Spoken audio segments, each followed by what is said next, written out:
पर जिनके हैं, आपने घबराना नहीं है। ये मुझे नहीं पता मैंने हैंड फ्री क्यों लगाई हुई है। अच्छा, आप लोगों ने घबराना नहीं है। ठीक है, ऐसे ही है, कुछ भी नहीं होता। आप लोग पास कर जाएंगे, वहां पे बैठ के विजिलेंट होके बैठेंगे, प्रेजेंट रहेंगे मोमेंट में, इधर उधर का नहीं सोचेंगे, अपने इर्द गिर्द के लोगों का नहीं सोचेंगे, तो आप अच्छा सा कर जाएंगे। ठीक है, अच्छे से आप परफॉर्म करेंगे। So try to understand what you have to do first. आपकी टॉपिक इंटरप्रिटेशन, टॉपिक चूज कौन सा करना है, फिर बाकी बाद में आएंगी कहानियां। आप सारा पेपर देखते हैं, 8 से 9 टॉपिक दिए हुए हैं, आपको समझ नहीं आ रही मैं कौन सा लिखूं। कुछ थीम्स पे आपको, हर बंदे से पे वेरी करता है कि उसने कौन सी थीम जो है वो अच्छे से टारगेट की हुई थी, प्रैक्टिस की हुई थी, या वो किस पे लिख सकता है। आपने गो थ्रू किया, 3 से 4 आपको पसंद आए, ये तो मैंने, मुझे अच्छा है। एजुकेशन रिलेटेड हो सकता है, टेक रिलेटेड हो सकता है, ये सब के लिए मैं बता रही हूँ। टेक रिलेटेड हो सकता है, हेल्थ रिलेटेड हो सकता है, जेंडर रिलेटेड हो सकता है। अब उसमें मैंने टेक्निक बताई थी, what you have to do. आपके पास अगर आपको लगता है टॉपिक इंटरप्रेट कर लिया आपने, स्टांस आपने ले लिया, आपको पता है कि ये स्टांस मैं ठीक ले रहा हूँ, मैं अग्री कर रहा हूँ, डिसअग्री कर रहा हूँ, मैंने जहन में आर्गुमेंटेशन कर लिया है, स्टांस सोच लिया है, उस पर मैंने आर्गुमेंटेशन करनी है। क्या मेरे पास 10 एटलीस्ट आर्गुमेंट्स हैं अपने स्टांस के फेवर में? नंबर 1, ब्रेनस्टॉर्म करना। Number 2, you have to decide आपके पास क्या उन 10 आर्गुमेंट्स को सपोर्ट करने के लिए एविडेंस है। ठीक है, और वो 10 आर्गुमेंट्स आपने कैसे सोचने हैं? रिमेंबर, अगर बाकियों को नहीं पता, बाकियों को भी, बल्कि मैंने बैच 3 वालों को भी कराया है, आपकी जो डोमेन्स मैंने बताई थी, और उन डोमेन्स को खुदा का वास्ता है, कोई सोशल जा रही होती है, फिर हेल्थ केयर आ रही होती है, फिर सोशल जा रही होती है, फिर एजुकेशन आ रही होती है, फिर प्लीज या तो उनको ग्रुप कर दें एक ही उसमें, सोशल, इकोनॉमिक, इस तरह इफ यू वांट टू, या फिर उसको थोड़ा सा स्ट्रेटेजिकली लिखा करें। ऐसा नहीं है कि वो कभी फिर हेल्थ पे जा रही है वापस, फिर कभी डोमेन में आपने आर्गुमेंट लिख दिया है जी, जेंडर पे, फिर आगे कोई टेक्नोलॉजी रिलेटेड। तो जब आप बॉडी पैराग्राफ लिखेंगे ना, वो आपस में मर्ज नहीं होते, कोहेरेंसी नहीं आती। तो कनेक्टिविटी शो करने के लिए ट्राई टू मेक श्योर कि आप आर्गुमेंट्स जो है ना थोड़े रेलेवेंसी में लेके आए आर्गुमेंटेशन जब आप करें आउटलाइन में, क्योंकि आपकी आउटलाइन ही आपका ऐसे आगे बनना है। तो मेक श्योर एक दफा आउटलाइन लिख ली, उसको पढ़ो, और आपने ड्राफ्ट बनाना है। ठीक है, इसको ड्राफ्ट बनाना है proper.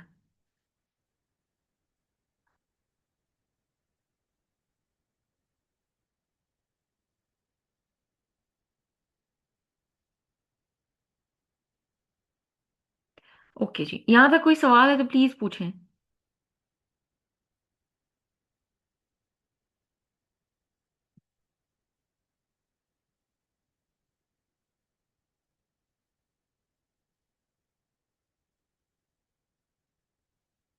Length of outline 1.5 page. जरूरी, अच्छा देखिए, ये केस स्टडी जरूरी है हर आर्गुमेंट के साथ। कुछ आपके टॉपिक्स ऐसे होते हैं, जैसे पॉपुलिज्म हो गया, जैसे आर्टिफिशियल इंटेलिजेंस हो गया, these are some topics that demand self explanatory arguments. अब सेल्फ एक्सप्लेनेटरी आर्गुमेंट्स अगर आप सिर्फ फ्रेजेस में लिख रहे हैं तो फिर आप केस स्टडीज डाल दें। क्यों? क्योंकि उसमें आपने रीजनिंग देनी है। अगर एआई कर्स है, अच्छी चीज है, प्रोग्रेसिव है, व्हाटसएवर हाउ, आपके आर्गुमेंट सेल्फ एक्सप्लेनेटरी होने चाहिए, चाहे आप फ्रेजेस फॉर्म में भी लिख रहे हैं। पता लगे एग्जामिनर को कि क्या है। फॉर एग्जाम्पल, कुछ बच्चे लिखते हैं जी, एआई का टॉपिक है, उसमें gender equality, inequality and discrimination. अब इस टॉपिक का, इस सब उसका आर्गुमेंट की मुझे नहीं समझ आ रही कि क्या लिखा हुआ है। एआई में जेंडर का क्या ताल्लुक है? आप उसको बताएं कि ये इस वजह से कह रहे हैं, एआई वॉइस देती है जेंडर को, ठीक है, विमेन को। इस तरह से आप लिख देंगे। आपके आर्गुमेंट सेल्फ एक्सप्लेनेटरी होने चाहिए। तो अगर आपके स्टडीज एंटर कर देंगे, कोई मसला नहीं है, डू दैट। बट अगर आपको लगता है आपके फ्रेजेस ही सेल्फ एक्सप्लेनेटरी हैं, तो वो भी मोर देन एनफ। सही है। हर एक की अप्रोच देखिए, अप्रोच हर एक की डिफरेंट हो सकती है।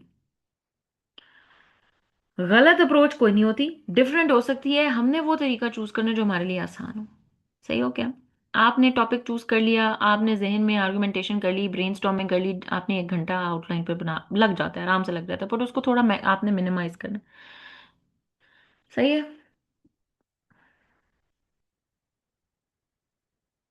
बिल्कुल करें यार, माइक्रो लेवल। आपको वो मैंने टेम्पलेट्स बताए हुए हैं यार, जहाँ पे कंक्लूजन हो रहा है ना, वहीं से नीचे से 1 2 लाइन के बाद स्टार्ट कर देते होते हैं ऐसे। मैम सस्सी का भी ऐसे ही था। या एक कंक्लूजन हो रहा है, अगले पेज से स्टार्ट कर दो, कोई मसला नहीं है। Still I will confirm, confirm this फिर से। बच्चे उसको ब्रैकेट में लिख दो, या केस स्टडी लिख के, जैसे सर आप लोगों ने, सर अली ने बताया हुआ, केस स्टडी हेडिंग देके आगे वो लिख दो मार्कर से, या फिर आप उसको ब्रैकेट में लिख दो जैसे वो तलहा शफकात ने लिखा हुआ था।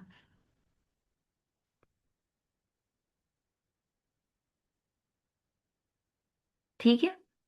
मैम और मेरा एक माइक्रो और में, क्वेश्चन। Please please. मैम देखिए, जो हमारा जो आपने कहा था टॉपिक सेंटेंस होते हैं आउटलाइन के अंदर, लाइक मैच बॉडी पैराग्राफ का पहला सेंटेंस टॉपिक सेंटेंस है, तो हमने उसको लाइक जब हम लिखेंगे तो उसको हम ब्लैक पॉइंटर से लिख लें, जस्ट टू डिफरेंशिएट, ऐसे ही लिख सकते हैं। या एविडेंस को हम ब्लैक पॉइंटर से लिख लेंगे उसको एविडेंस को हाईलाइट करने के लिए। हाईलाइट करने के लिए एविडेंस को लिखना है, बाकी आप ऐसे ही लिख सकते हैं। और अगर इफ हमें नॉट, कोटेशन अगर आ उसमें रही कोई है, स्पेसिफिक चीज है तो। जी। और हमें कोटेशन कोई आ रही है तो हम अगर हमें एविडेंस को हमने एज ए कोटेशन के फॉर्म में लिखना है तो हम उसको कैसे लिखेंगे लाइक। कोटेशंस कभी भी एविडेंस नहीं होती बच्चे। Quotations are endorsement. कभी भी कोटेशन को आप, evidence is like to support. ठीक है, लोग समझते हैं कि एविडेंसेस के अंदर कोटेशन आ सकती हैं, बट मैं कहती हूँ वो किसी और की बात है। आप उसको एंडोर्स कर सकते हैं, सपोर्ट करने के लिए, एंडोर्समेंट के लिए आप यूज कर सकते हैं quote. But evidence could be कोई एग्जाम्पल, इट कुड बी कोई स्टैट, इट कुड बी कोई रिपोर्ट। ठीक है, कि ऐसे फलानी जगह पे हुआ था, तो इसलिए मैं ये बात करी, ये हो चुका है। किसी की बात के इतना ज्यादा कोटेशंस पे फोकस करने से बेहतर है कि आप अपने आर्गुमेंट्स बेहतर करें, हाउ पे फोकस रखें, वाई पे फोकस रखें, और वाई को सपोर्ट इसलिए, दैट इज वाई, वो एविडेंस पे फोकस रखें। बाकी जब कोटेशन लिखनी है आप बॉडी पैराग्राफ के अंदर लिखें या उसके एंड पे लिख सकते हैं। बट अगर आपको नहीं पता एग्जैक्ट, तो डबल कोट्स ना डालें, और मार्कर से सिर्फ वैसे ही उसका जैसे होता है ना मफहूम लिख दिया, वैसे लिख दो। ठीक है। और कोई सवाल? वकील का सवाल बीच में रह गया। Micro macro level, it all depends on you. Micro level, macro level, उसके नीचे आर्गुमेंट्स। देखिए अगर आप ग्रुप कर रहे हैं ना अपने आर्गुमेंट्स को, सेगमेंट्स में बना रहे हैं, उन्हें वो 10 से 11 ही चाहिए आपके स्टांस से रिलेवेंट, लेकिन फिर आपको माइक्रो और मैक्रो में जब कर दी तो 6 5 6 5 इस तरह से आपने फ्रेगमेंटाइज कर देना, ताकि वो टोटल मिलके 11 बने। Like ma'am, outline for argument like an issue based domain in phrases form can enhance bye it's glossary. What?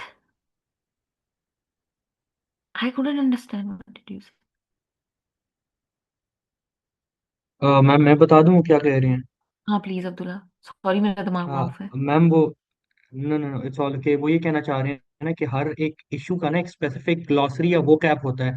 For example AI के लिए आप न्यूरल नेट्स को यूज कर सकते हैं, तो बहुत से आपके पास टीचर्स ये कहते हैं कि अगर आप उस स्पेसिफिक वो कैप को, उस टेक्निकलिटीज को यूज करोगे ना, तो it become a little more, आप कह सकते हैं अट्रैक्टिव या करिज्मेटिक, तो यह शायद वो एग्जैक्टली ये कहना आपने चाह रहे हैं। जार्गन देखें, वही मैं बात करी थी। जो आपके स्पेसिफिक किस्म के टॉपिक्स होते हैं ना, वो डिमांड करते हैं ऐसी वोकेबलरी भी डिमांड करते हैं।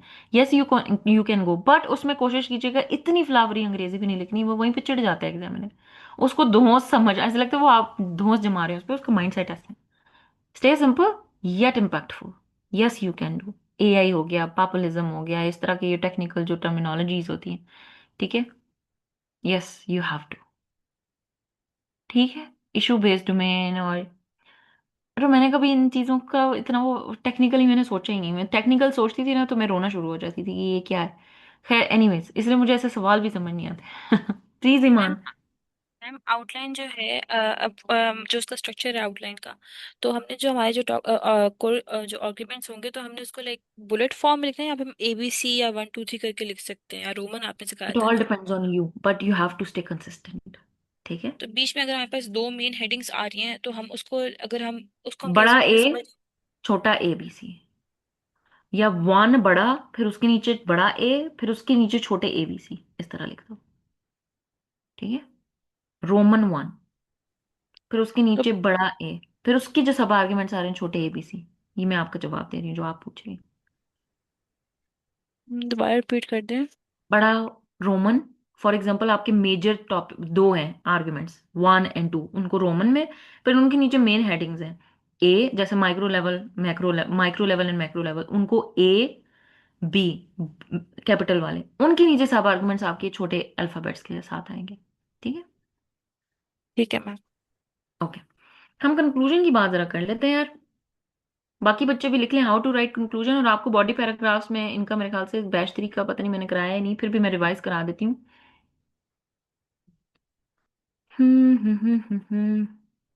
और प्लीज ग्रामर का ख्याल रखना यार। प्लीज स्ट्रक्चर को ओवर कॉम्प्लिकेटेड भी नहीं करना, ओवर कॉम्प्लिकेटेड सेंटेंसेस भी नहीं लिखने कि आप बार बार वर्ब गेटिंग इन्वॉल्व सीधी तरह लिख दो इन्वॉल्व, ठीक है, इस तरह बार बार वर्ब का यूज नहीं करना, डबल डबल वर्ब का यूज नहीं करना। मोजेन, अब मैं इसका क्या कर सकती हूँ? You have missed classes, how can I? Recordings पड़ी होंगी, इनको देखो, ग्रुप में पड़ी हुई है recordings, please go through them. बार बार मैंने लेक्चर्स रखे हैं, बार बार लेक्चर्स रखे हैं। इंट्रोडक्शन में पहली स्टेटमेंट आपकी होती है hook statement, impactful statement, simple statement लिखनी है विद इम्पैक्ट, अपीलिंग होनी चाहिए। दूसरी आपकी कनेक्टिंग लाइन होती है। तीसरी होती है थीसिस स्टेटमेंट। थीसिस स्टेटमेंट बजाय इसके कि आप आउटलाइन में लिखें, you have to write in introduction. Then जो आपने आर्गुमेंट्स अपने आउटलाइन में लिखे हैं उनको आप मर्ज करके 3 से 4 लाइनों में जितने भी बन रहे हैं आपके arguments, you have to write after thesis statement in introduction. फिर उसके बाद you will restate your thesis statement, जैसे मैंने तो एक समझाया था pattern, how to write introduction, की उसमें कोहेरेंसी रहे। स्ट्रक्चर होना क्यों जरूरी है? स्ट्रक्चर होना इसलिए जरूरी है कि हर लाइन दूसरे में मर्ज हो रही होती है और कनेक्टिविटी शो करती है। That's why structure of outline is important. Outline पे ही डिसाइड कर लेगा आपको उसने फेल करना है या पास करना है। और दूसरा ये, प्लीज जहां पे जरूरत नहीं है आपको बताने की, बैकग्राउंड देने की, ओवरव्यू देने की, do not do that. Yes, we are suppose to summarise all arguments in 2 to 3, मतलब उसमें आप एग्जांपल्स ना डालें, बस मेन मेन जो आपकी टॉपिक सेंटेंसेस हैं ना, उनको आप मर्ज करते जाओ।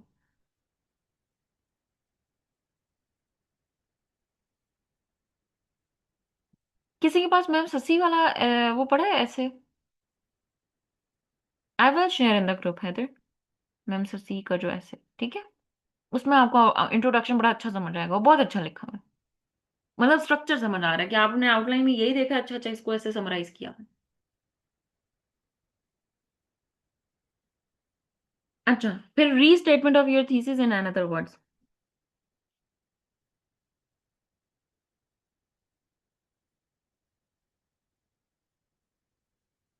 अब हम बात करते हैं कंक्लूजन की।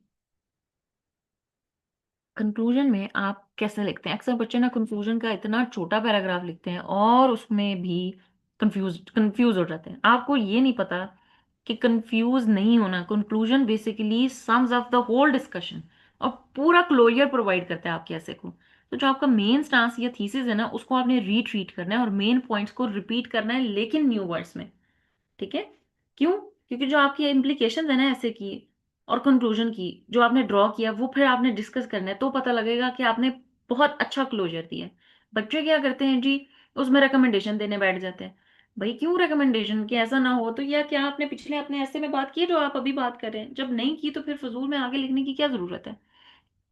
आपने वही रहना है जो आपने पहले बात की है, या तो बात अच्छे से करो पहले, पूरे ऐसे में, पूरे आउटलाइन में, ठीक है? अगर आपको इंट्रोडक्शन और आउटलाइन नहीं लिखने, कंक्लूजन नहीं लिखना आता, what you have to do, अपनी आउटलाइन देख लेना और उसी में, उसी को जैसे सीक्वेंस में वो लिखी हुई है उसी सीक्वेंस में आपने इंट्रो लिखना है, उसी सीक्वेंस में आपने कंक्लूजन लिखना है। पूरा ऐसे लिखने की जरूरत नहीं है, ठीक है? तो आपकी रीट्रीटमेंट जो, सॉरी क्या कहते हैं इसको, रीटरेटेड जो होता है ना आपका थीसिस स्टेटमेंट, वहां पे आपकी शो होनी चाहिए, मेन पॉइंट्स आपके रिपीट होने चाहिए कंक्लूजन में। यू डू नॉट डू कि आप इन कंक्लूडिंग ऐसा ऐसा बुरी चीज है फिर अच्छी चीज भी है, ये कर लेंगे तो पाकिस्तान प्रॉस्पेरिटी की तरफ चला जाएगा, इस तरह कंक्लूजन नहीं होता। First you restate your problem and position, number 1, what, please right it down. Conclusion का सीक्वेंस क्या है? आप रीस्टेट करते हैं अपने प्रॉब्लम को एंड पोजीशन, प्रॉब्लम क्या है और आपकी पोजीशन क्या है, उस स्टांस क्या है। Then secondly you do summarise, summarising your key points. आप अपने की पॉइंट्स को जो आपने वहां पे ऐड किए थे, आर्ग्यूमेंट्स जो थे, आप उनको समराइज करते हैं कि ये था, इसकी वजह से ये कहा था।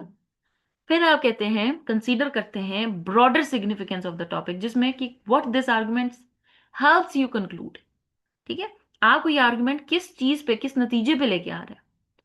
फिर उसके साथ अगर आप देना चाहें कि पॉजिटिव इम्पैक्ट के साथ, हाँ इसको ठीक ऐसे कर सकते हैं 1-2 लाइनों में, then you conclude it simply. सही है? तो अगर मैं वही वेकअप अर्ली की बात करूं, इफ यू रिमेंबर दैट, कि आपकी wake up early, indeed waking up early and saying good bye to one's sweet sleep takes effort, ठीक है? कि हाँ ऐसा होता है। मैंने यहाँ पे अर्ली राइजिंग की बात भी कर दी, और मैंने ये भी कह दिया, मैंने ये वो वाली एग्जांपल दे रही हूँ जो मैंने अर्ली राइजिंग पे एक पूरा इंट्रोडक्शन और आउटलाइन बनाई थी। फिर मैं कहूंगी लेकिन इसके अनडिनाइबल बेनिफिट्स हैं, मैंने रीस्टेट कर दिया अपना स्टांस। क्यों क्यों है? पर्सन को हेल्दी बनाता है, बॉडीली माइंड के तौर पे भी। बंदा जो है नेचर की जो हिडन ब्यूटी है उसको एक्सप्लोर करता है, जो कि पूरे दिन में एब्सेंट होती है। Above all it allows one two escape the iron routine. आपकी जो मॉडर्न या आपकी लाइफ है या बिजी लाइफ है उसमें से आप निकल के थोड़ा अपने लिए टाइम निकालते हैं, आप पेंडिंग वर्क जो है उसको फिनिश करते हैं, ठीक है। इस तरह की हैबिट जो है आपको बहुत सारे बेनिफिट्स देती है, और इसको अडॉप्ट करना चाहिए और प्रैक्टिस करना चाहिए। Every one must practice this and this is the conclusion, ठीक है। मतलब आपने सबसे पहले क्या किया, you have restated your problem and your stance. आपने अपनी पोजीशन बता दी, आपने पहले रीस्टेट कर दी प्रॉब्लम, पोजीशन बता दी। फिर आपने समराइज कर दिया अपने सारे की पॉइंट्स, आर्गुमेंट्स। फिर आपने बताया कि मैं आर्गुमेंट की क्या, इस सारी चीजों को लेके क्या बयान करना चाह रहा था, उस पर कंक्लूड किया, and that's it. This is how you right your conclusion, ताकि एंड तक पता लगे आपने यही स्टांस लिया था। हाँ, तो मैंने पॉजिटिव नोट की बात की है। The issue, the exit point बिल्कुल ऐसे ही है, डिपेंडिंग ऑन द टॉपिक। मेरा टॉपिक क्या था? मेरा टॉपिक एंडोर्समेंट करा रहा था कि ये बेनिफिशियल है या नहीं, तो मैंने पॉजिटिव स्टांस दिया कि है, इसको ऐसे ऐसे करेंगे। मैंने अपने स्टांस को लेके पॉजिटिव स्टांस दिया है, अपने स्टांस को पकड़ के मैंने पॉजिटिव एंड ही किया है। आपने भी depending on the problem statement positive and he कर रहा है। आपके उससे कोई हार्श टोन नेगेटिविटी शो नहीं होनी चाहिए। नेगेटिविटी किसी चीज की आ भी रही है तो उसको पॉजिटिव एंड देके, खूबसूरत एंड देके क्लोज करता। Solution is a positive and, हाँ हो सकता है, उसको ना उसमें करो, लेकिन स्टांस से नहीं हटना, स्टांस से नहीं हटना।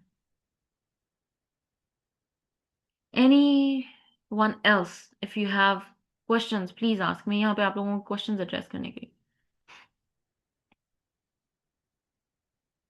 स्टोरी, सब स्टोरी बताइए, और कैसे बताइए मोहसिन? मैंने आपको स्टोरी बताई है।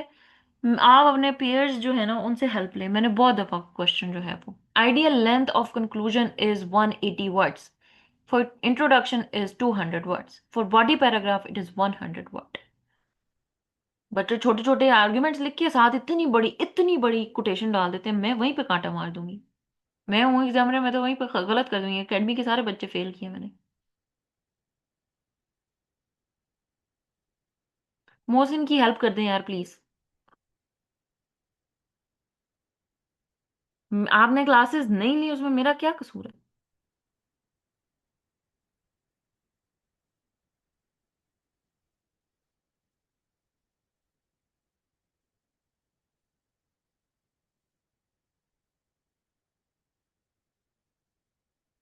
टोटल ऐसे 16 पेजेस नहीं, 16 पेजेस पे कैसे बनता है? 25 शीटें होती हैं, वो पूरे पे जाते हैं। साइड्स होती हैं 25। आगे भी जा सकते हैं, उस शीट में कंप्लीट करना होता है। पेजेस मत देखो, आर्ग्यूमेंट्स देखो। आर्ग्यूमेंट्स आपके एटलीस्ट टोटल मिला के 18 होने चाहिए, इंट्रो और कंक्लूजन को मिला के। This is the overall structure. Anyone else?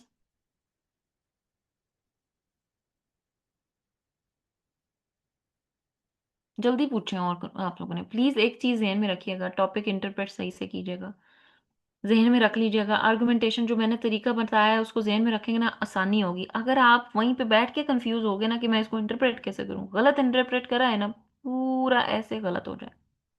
Interpretation गलत नहीं करनी, उसको समझने की कोशिश करनी है, टॉपिक आपसे डिमांड क्या कर रहे हैं। फॉर एग्जाम्पल जैसे सेकंड अटेम्प्ट में मैंने एक ब्लंडर मारा था, कंट्रोवर्शियल जो थी उसने कंटेम्परेरी इश्यूज पूछे थे, आपके मूवमेंट के उस टाइम पे। मैं स्टार्ट पहले दोनों पॉइंट्स मैंने फेमिनिज्म की हिस्ट्री से स्टार्ट कर दिया, वो मुझे नहीं करना चाहिए था, ठीक है। तो आप लोगों ने भी ये हरकत नहीं करनी, अच्छे से समझना है, डायरेक्ट रहना है, जो उसने पूछा बस वहीं तक रहना है, जिसमें हिस्ट्री डिमांड कर रहे हैं वहां पे देनी है, ठीक है। जैसे फ्रेलिटी है, अब नाम नहीं है औरत का, वीकनेस, उसमें आप ओवरव्यू देंगे कि पहले क्या समझा जाता था, अब जो है थोड़ा सा ठीक हालात है, ये अब स्ट्रेंथ है, अब फ्रेलिटी नहीं है। अब वीकनेस लेबल नहीं करते हम औरत को, फिर उसकी रीजनिंग देंगे। मैम अब अस्सलाम टॉपिक, वालेकुम। वालेकुम अस्सलाम। टॉपिक ऐसा चूज कीजिएगा जो आप कर सकते हो। ठीक है, किसी पेयर प्रेशर में या स्टिग्मा में जाके कि जी इस पे ही फलाने टीचर ने कहा था इस टॉपिक पे इस थीम के पे करके ना, नहीं, you can attempt any question. जी लाइबा।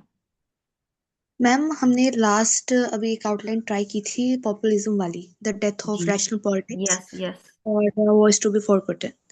मैम उसमें जो हमने स्टांस अकॉर्डिंग टू यानी मैंने जो लिया वो डेथ ऑफ रैशनल पॉलिटिक्स था। मैम आपने बताया था कि जब और होगा तो आप वन साइड स्टैंड लेंगे, उसे प्रूव करेंगे। मैम जब हम इसका इंट्रोडक्शन लिखेंगे तो हम हुक स्टेटमेंट के बाद जो कनेक्टिंग सेंटेंस लिखेंगे या हम थीसिस स्टेटमेंट में मैम हम जो सेकंड साइड है उसको स्टेट करेंगे, जैसे कि despite a voice of marginal अगर आपने वो आउटलाइन में मार्जिनल। लिखी है, अगर आपने काउंटर पर्सपेक्टिव दिया है, तो आप ओके। लिखेंगे। क्यों? क्योंकि introduction is the summary of your outline. ठीक है, इट जी। Is the whole summary of your outline. अगर आपने काउंटर पर्सपेक्टिव दिया है, देन यू कैन। ठीक है, आप हम्म। उसको एक दो लाइन में बता सकते हैं दूसरी साइड को कि हाँ ये अच्छी चीज है, लेकिन फिर उसके साथ भी रिबट्टल देने पड़ेंगे आपको। जो आपने आउटलाइन लिखी है उसी पे आपका इंट्रो होगा। जिस तरह की आर्गुमेंटेशन आउटलाइन में दी गई है, वही आपका introduction. But it should be connected, it should be coherent, it should be relevant. ये तीन चीजें जहन में रखनी है। और प्लीज अपनी चीज खुद पढ़ के जो प्रैक्टिस कर रहे हैं, एक दफा खुद रीड करें, आपको वहीं पे गलती अपनी समझ आ जाती है। गलती हम ये कहते हैं बस देख लो यार मैं नहीं पढ़ सकता, मैंने क्या लिखा, तौबा तौबा अस्तगफिरुल्लाह। आप वहीं अपनी अपने आप को सेल्फ इवेलुएट कर लें, आप सही यार ये तो मेरे कनेक्शन ही नहीं बन रहा, वहीं पे अपनी गलतियां खुद निकाल सकते हैं। यानी ठीक है, जिस तरह का आपने स्टांस लिया है आपने उसी तरह का मूव करना मूव है। कर। Okay thank. आपने जिस तरह की आउटलाइन बनाई है बेसिकली उसी तरह मूव करना है। अब आउटलाइन कैसी है वो मुझे अभी तो नहीं पता होगा। आउटलाइन अगर आपकी अच्छी है, ठीक है, उसी पे लेके चलना है। बट आउटलाइन कैसे लेके चलनी है वो भी बताया हुआ। काउंटर पर्सपेक्टिव देना है तो वो 2 से 3 विद रिबटल्स। अगर आप नहीं देना चाहते तो फिर उसके इम्पैक्ट्स। ठीक है, आप काउंटर पर्सपेक्टिव बिल्कुल दे सकते हैं, लेकिन उसमें आपको बहुत विजिलेंट होने की जरूरत होती है कि आप अपने स्टांस को निगेट ना करें। ठीक है, काउंटर पर्सपेक्टिव देके उसी को निगेट करें, ना कि अपने स्टांस को। मैम जी। जो आपने बताया कि हम जब अपने आर्ग्यूमेंट्स बना रहे होंगे तो आपने कहा कि उसको हमने अरेंज फॉर्म में लिखना है। तो हम अब कनेक्टेड रहे। तो ऐसा नहीं लिखा है एक और कैसे हम का करेंगे? देखो ऐसा नहीं है कि एक सोशल वाले हैं तो 5 6 सोशल वाले लिख दो, फिर 4 सिर्फ आप हेल्थ केयर वाले लिख दो। ऐसे नहीं करना। हर डोमेन में सोचना है। आप या तो ग्रुप कर दो सोशल फैक्टर, इकोनॉमिक फैक्टर्स है उसमें, और उनमें फिर नीचे कंसिस्टेंट रहो। आप ऐसा नहीं करना एक में हेल्थ केयर है, अगले में जेंडर है, फिर टेक्नोलॉजी आ गई, फिर थोड़ी सी कनेक्टिविटी रखो यार। हेल्थ वही केयर को हेडिंग्स हम सोशल के मेन में साथ, हेल्थ आउटलाइंस में लिख केयर सकते हैं। हेल्थ केयर को सोसाइटी वाले के साथ लिंक कर दो। ठीक है, सोशल प्रॉब्लम्स में हेल्थ केयर रख दो। इकोनॉमी को फिर इकोनॉमी और फिलोसफी वाले के साथ रिलेट कर दो, टेक और इकोनॉमी रिलेटेड रख दो। ऐसा ना करो एक जेंडर जा रहा है फिर इकोनॉमी आ गए। या तो फिर इकोनॉमी करना है तो उसमें जेंडर ऐसे इन्वॉल्व करो कि gender based economy type something या आर्ग्यूमेंट। तो बेहतर है आप या तो ग्रुपिंग कर दें या फिर आर्गुमेंट्स कनेक्टेड रखें। ठीक है, और ऐसा नहीं करना फिलोसफी में आर्गुमेंट्स दे रहे हैं तो 6 7 फिलोसफी में ही सारे आर्गुमेंट्स दे दिए। बैलेंस्ड अप्रोच रखनी है, तो एक दो फिर एक हमारे दो। पास आउटलाइन का स्ट्रक्चर ये होगा कि हमने पहले आउटलाइन का हमने हेडिंग दी, फिर इंट्रोडक्शन वो हमारा वन होगा। फिर उसके बाद आपने वन जैसे हेडिंग होगा, बताई है। दूसरे में आपने अगर ओवरव्यू आपसे हिस्टोरिकल बैकग्राउंड की जरूरत पड़ रही है वो देंगे, थर्ड पे आपका स्टांस आ जाएगा। नहीं तो सेकंड पे स्टांस दे दो। तो अगर जैसे हमारी 3 हेडिंग्स बन रही है, आपने जैसे एजुकेशन लेवल पे सोशल लेवल पे बोला और इस लेवल्स पे बोला, तो वो हम कैसे 11 आउटलाइन में आर्गुमेंट्स हैं, लिखेंगे? सोशल, इकोनॉमिक, फलाना, जो भी तीसरी बनी उसमें तीन चार आर्गुमेंट्स देंगे। that's it, ताकि वो 10 11 ही रहे टोटल मिला के, उससे ज्यादा और नहीं। सोशल सोशल का वो क्या होगा क्या? नंबर नहीं, आउटलाइन के सोशल के अंदर? नंबर की जरूरत, बच्चे स्टांस के अंदर वो सब आर्गुमेंट है, मेन हेडिंग सोशल फैक्टर। और वो आउटलाइन जो मैंने सर की भेजी हुई है ना, उसको एक दफा दोबारा खोल के देख लो, टाकी शकी मार लो, उसको देख लो, खोल के देख लो, उसमें आपको सही से समझ आ जाएगी नेशनल लेवल ग्लोबल लेवल उन्होंने कैसे हेडिंग्स बनाई हुई है। उसमें बुलेटिन भी हुई हुई है, प्लीज गो थ्रू दैट। ठीक है। मैम वो नहीं फिर से शेयर हुआ है वो। ग्रुप्स में है, शेड है, बहुत पहले का शेड है। मैम इससे मैंने तो सही। फिर लेट ज्वाइन किया था ना। नहीं, दोबारा भी किया मैंने। प्लीज कोई शेयर कर दे, मैं ईमान आपको भेज देती हूँ, रुको। जी। ये कभी बाज नहीं आएंगे बच्चे। अभी मैं स्क्रीनशॉट देखना फिर भेजती हूँ।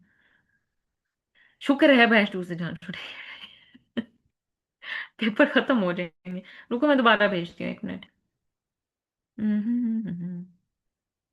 मीटिंग, और कोई सवाल जल्दी से पूछे यार। I have to go then. Are we happier than our forefathers? मैं यस। जी मैम बच्चों। अगर जब हम कैटेगराइजेशन कर रहे हैं और हमारे पास मतलब टू आर्गुमेंट्स हो तीन जी कैटेगरी में, तो हम उस कैटेगरी को मेंशन करेंगे। Abdullah, I couldn't hear you, sorry. जी मैम, मैं ये कह रहा था कि अगर आप जैसे बता रही हैं कि सोशल पॉलिटिकल बाकी डोमेन्स में इसको आर्गुमेंट्स में ले जाएं, तो अगर मिसाल के तौर पे हमारे सोशल आर्गुमेंट हमारे पास चार हैं, उसमें चार आर्गुमेंट्स बन रहे हैं, डायरेक्ट हमने वो आर्गुमेंट्स लिख करने आउटलाइन में, या ऊपर कैटेगरी भी मेंशन करनी है? आपकी मर्जी, आप कैटेगरी, बस मैं ये कह रही हूँ लिंक शेयर, आपने लिंक बनाना है, ठीक है। 3 4 सोशल, 2 3 इकोनॉमी के, 3 4, तो आप उनमें ना, ऐसा नहीं है कि एक सोशल फिर इकोनॉमी फिर टेक्नोलॉजी, थोड़े रेलेवेंसी रखो, ठीक है। एक से शिफ्ट होके दूसरे पे मर्ज करो। अगर आपने उनको सेगमेंट में बनाना है, डिस्टिंक्ट सेक्टर्स में कन्वर्ट करना है, yes you can group them, social factors, economic factors, या जो भी, ठीक है। यस यू मैम ये कैन डू। ट्रांजिशन एक पैराग्राफ लोग बोलते हैं, वो क्या होता है? ट्रांजिशन पैराग्राफ कहाँ पे हम्म होता है वो? कोई अलग अ, से होता है, मुझे नहीं पता। जैसे उसमें वो मेंशन करते हैं कि the above were the economic problems now, मतलब ये ट्रांजिशन हो रही है ना। आपने अपनी ट्रांजिशन अपने आर्गुमेंटेशन से शुरू करनी होती है। आपने कनेक्टिंग कनेक्टर्स यूज करने होते हैं जब आप बॉडी पैराग्राफ्स लिख रहे होते हैं, ठीक है। कनेक्टर वर्ड्स होते हैं, मोर ओवर, सिमिलरली टाइप, या having said this, despite this, फलाना ढिमकाना, वो एक दफा देख जाइएगा। बट आप टॉपिक सेंटेंस लास्ट लाइन से देखते हैं और टॉपिक सेंटेंस के साथ रिलेट करके अगला जब स्टार्ट हो रहा था, तो आपका टॉपिक सेंटेंस विद प्रीवियस जो आपका जहां पे खत्म हो रहा है। इसलिए कह रही हूँ आप पिछले आउटलाइन में ही ऐसे आर्गुमेंट्स रखें कि वो आपस में लिंक करते हो, कोई बेस उनकी मिलती जुलती हो, या आप उनको कनेक्ट कर सकें।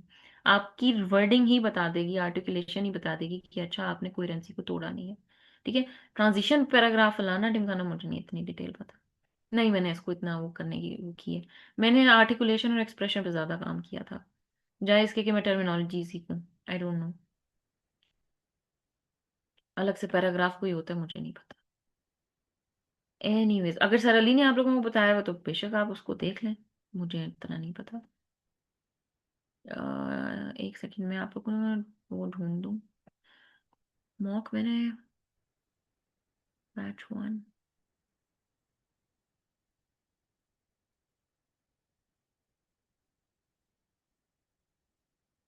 1 मिनट बच्चों।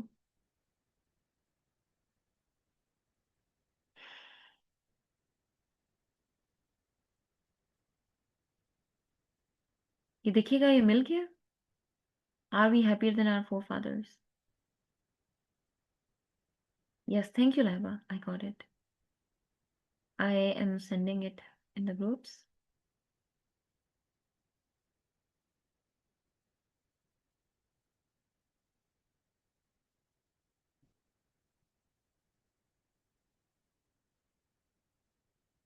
सेंड इट हो रहा है, सेंड इट हो रहा है।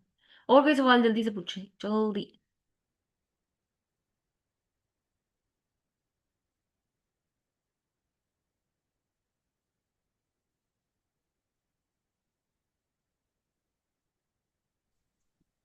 मैम एक क्वेश्चन है, जी पूछूं? फिजा, आई थिंक सो वही होता है। जी जी लाइबा। मैम हमें कहा गया है कि जी इस तरह के जो टॉपिक्स होते हैं ना, जैसे डेमोक्रेसी है, गवर्नेंस है, स्पेसिफिकली जो पॉलिटिक्स के टॉपिक्स हैं, तो इनको अवॉइड किया जाए, तो हाँ इनकी बिल्कुल क्या करें। रीजन? उसकी रीजन ये है, आपका बैकग्राउंड नहीं है, आपको वास्टनेस नहीं पता है उसकी, आपको डिफेंड नहीं करना आएगा, आपको कंपैरेटिव एनालिसिस नहीं आएगा वहां पे करना। हमने तो सिर्फ सीएसएस के सिलेबस से देखा है ना।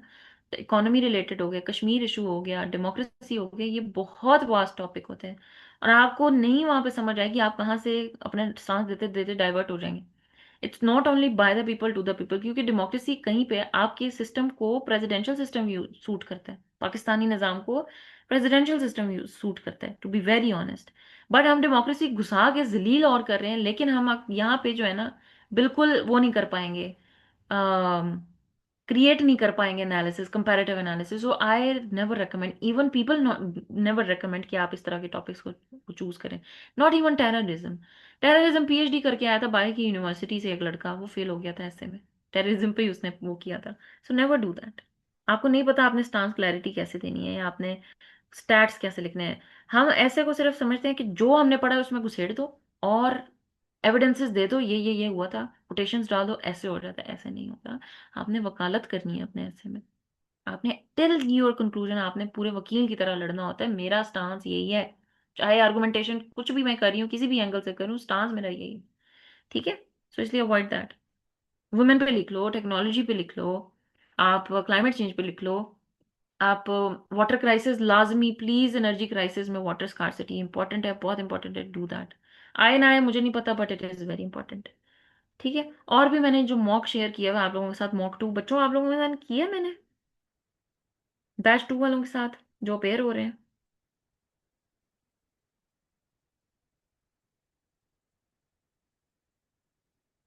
बताइएगा। नो। अभी कर देती हूँ। इनमें टॉपिक्स थे आर्टिफिशियल इंटेलिजेंस रिलेटेड, जो वो टॉपिक्स है ना, करंट टॉपिक्स, हॉट टॉपिक्स, वो मैंने इसमें शेयर किया, आप लोगों को आ गया होगा। ये मेरे ख्याल से ग्रुप 3 वालों में मैंने किए, मैं फिर से कर देती हूँ।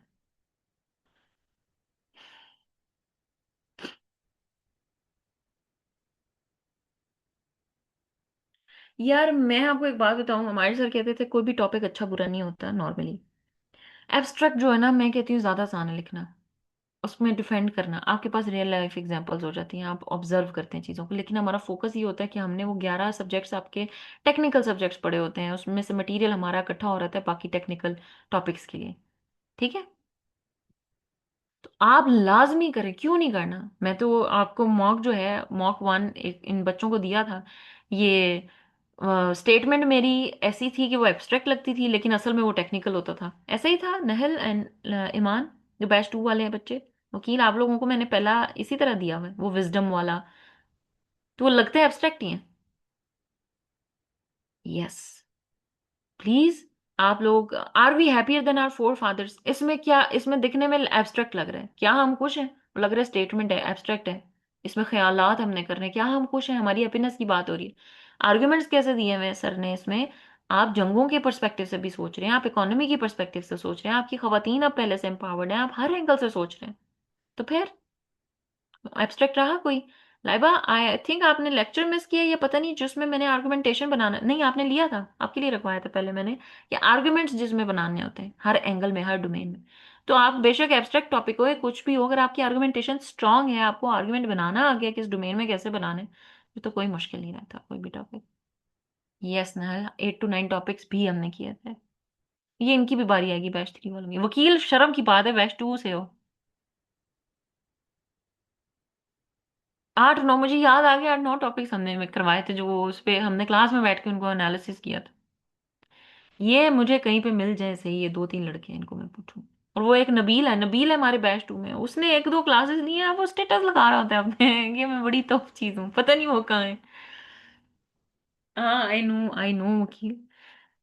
आप जरूर करें अगर आप कर सकते हो तो। It all depends on you. Ma'am सस्ती कहती थी कि वो औरतों पे ज्यादा अच्छे से लिख सकती थी, तो उन्होंने फेमिनिज्म पे ही काम किया। बट आप लोग अभी तो ये दे रहे हैं अटेम्प्ट जो दे रहे हैं, बट उसके बाद अपनी जो सेकंड अटेम्प्ट देनी है आप लोगों ने इंशाल्लाह, उसमें प्लीज हर टॉपिक को करने 40 तो ऐसे कम से कम लिख के जाएं, इतने ज्यादा ऐसे लिख के जाएं कि आप मास्टर हो।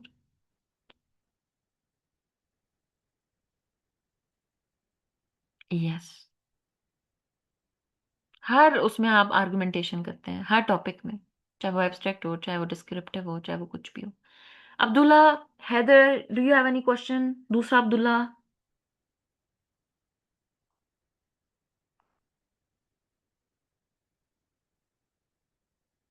क्लियर है। बैच 3 वालों की असाइनमेंट चेक कर दूंगी यार मैं कल तक। How to combat fear. हम्म आप नमाज पढ़े, जिक्र करें अल्लाह ताला का, और ला इलाहा इल्लल्लाह को ना अपने ऊपर जो है वो तारी करने की कोशिश करें रियल लाइफ में। ला इलाहा इल्लल्लाह सिर्फ मुसलमान होने के लिए नहीं है, it is a code to your life basically. आपके ये बुत हैं छोटे छोटे। ठीक है। वो अब्दुल्ला हंसता होता है कि आप इमरान खान की बात करती हैं, मैं क्यों ना करूं उससे। मतलब आपके ये छोटे छोटे बुत हैं, आपको इनको तोड़ना है, आपने इनको तारी करना है। मुसलमान होना एक कैफियत का नाम है, मुसलमान होना एक दीन सिर्फ उसमें एंट्री होने का नाम नहीं है। तो मोमिन तो डरता ही नहीं है किसी चीज से। किस बात का खौफ, जब अल्लाह की ज़ात आपके साथ है, जब आपने तैयारी की है तो कामयाबी भी आपकी है, बस बात खत्म। ला इलाहा इल्लल्लाह। कोई नहीं सिवाय अल्लाह के। तो कौन सा खौफ? खौफ भी एक बुत की शक्ल है, तो आप शेयर करते हैं।